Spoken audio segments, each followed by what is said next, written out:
என்னையும் ஒரு நடிகனாக உருவாக்கி எனக்கு கலைகளை கற்றுக் கொடுத்த என்னுடைய குருவாக விளங்கும் பெருமாள் நகைச்சுவை நடிகர் எங்கள் தையார் கிராமத்தைச் சேர்ந்தவர். அவர் அமரராகிவிட்டார்.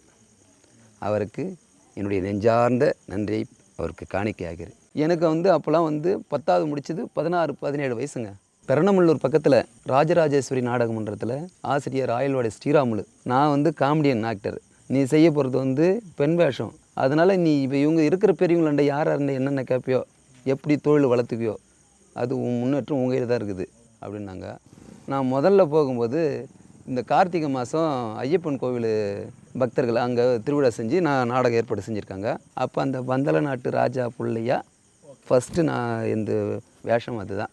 அதுக்கப்புறமா காட்டுக்கு போனே அந்த புலிலாம் வரும் பாருங்க. அப்போ சின்ன பையனாக இருக்கும்போது என்ன மேலே ஒரு போர்வையை போற்றி விட்டு புலி மாதிரி போப்பா அப்படின்னாங்க. அந்த புலி என்ன பண்ணோம், அந்த உருமுறுத்து சீர்றது அதெல்லாம் நமக்கு அப்போ சரியாக தெரில. அப்படி மேடைக்கு போயிட்டு அப்படி வந்தோம். அப்புறம் உள்ளே இருக்கிற ஆசிரியரில் பேசினாங்க. என்னடா ஒரு புலி போனால் எப்படி இருக்கும், என்ன பண்ணோம், நீ போய் சாதாரணமாக அப்படி போயிட்டு வரைய